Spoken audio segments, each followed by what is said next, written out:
Hey guys, welcome back to my channel. This is Kanika, and in this video I shall be sharing how to use your silicone molds with different materials. So this is the video in collaboration with Joyful Creations, so do check her channel as well.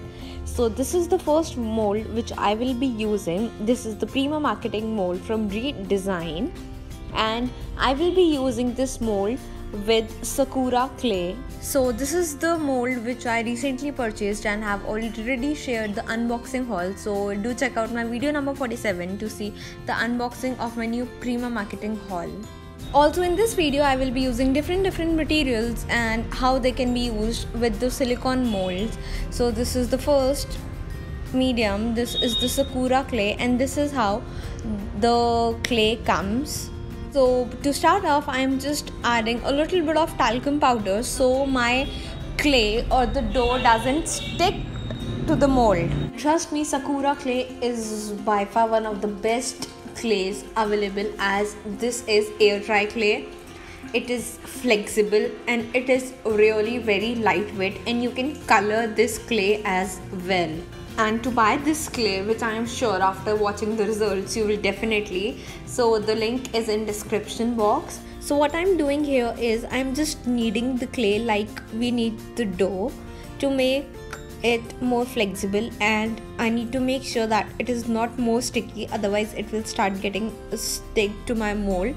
But I'm sure the results will be amazing. So what I'm doing is I'm just taking a small part of the dough and applying little bit pressure with my fingers so that the clay cover all the grooves and all the intricate designs which my mold has, and I'm spreading it with the help of my finger, making sure that the backside remains very flat so that it is easy for me to use later in my projects.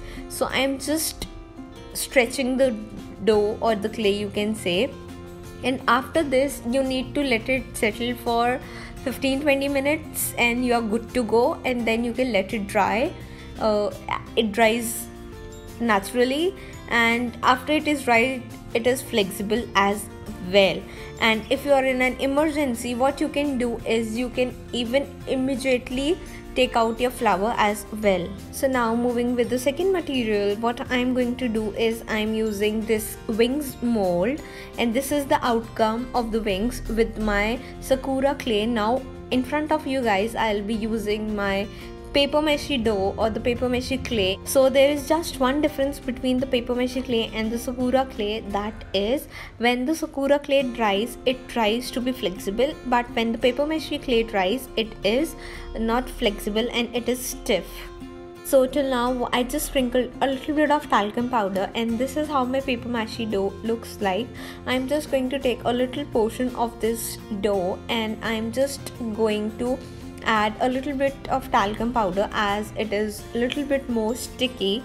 So I am going to knead this dough as well. Likewise I did the Sakura Clay, and then I'll just add this in my mold. So till the time I was making this, I had let my Sakura Clay mold get a little bit dried. So now I have taken a small ball and I'm just rubbing it onto my talcum powder, and then I'll just start adding the paper mache to my mold as well. And similarly how I used Sakura Clay, with the help of my fingers I am spreading it evenly, and I'm making sure that I remove the extra dough, and I'm just pressing it down so that all the intricate designs are being covered with my clay, and then I'm just shaping it. The best part about these are that you can immediately take them out as well. And one tip when you are taking out your clay is that don't start taking out your clay from the intricate designs, rather start taking out your clay, or you can say the mold, with the design which has the maximum surface area, so that your mold comes out very easily. Also in my video I am sharing 3 materials which can be used, so if you want to see the other 3, do hop on to the Joyful Creations video. The link is in description box. So you can see here how easily the mold come out with the perfect design, and all the you can say the intricate design has been covered. So this is with the Sakura Clay and this is with the you can say this is very hard as it is with the paper mache. Rather, the Sakura is a little bit flexible. And now moving on to the third material, which is hot glue. So I have tried to cover all the three basic materials which are easily available.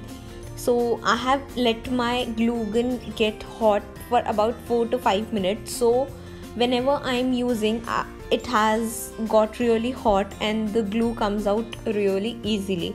So what is the tip to use while you're working with hot glue is, first you need to make sure that your glue is really hot and it is melted. The second tip is you need to make sure that when you are just adding the glue to your mold, firstly you need to cover the boundaries and then you need to slowly come inside. So that the reason is, while you are adding the hot glue to the boundaries, it will make sure that all the intricate designs on the sides are getting covered and then you can fill in the spaces inside. So what I'm doing is, in my mixed media projects, I'm using the Sakura Clay because first of all it is quite handy as you can easily color the Sakura Clay, and moreover it is flexible, so you can give it a little 3D shape or you can give it a curved shape. The second reason why I love the paper mache is whenever I need to use a little stiff mold, so I use the paper mache one.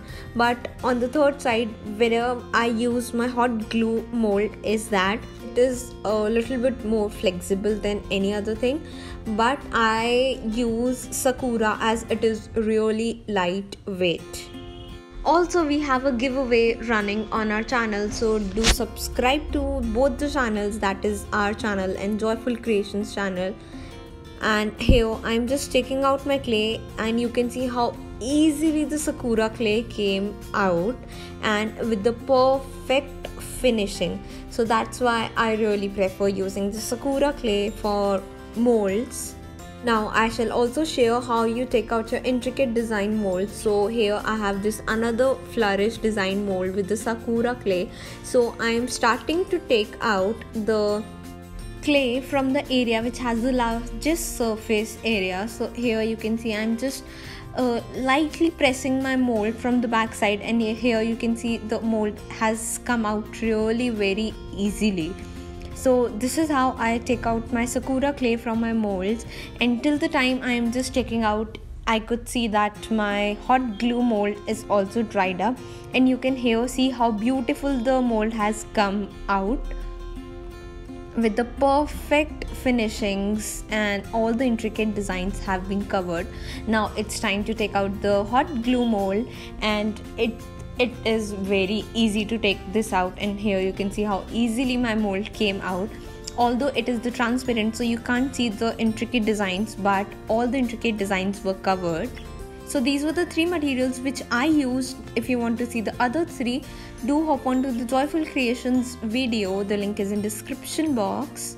So I hope you enjoyed this video. If you did, then don't forget to like the video and also do subscribe to our channel if you're new. Happy crafting!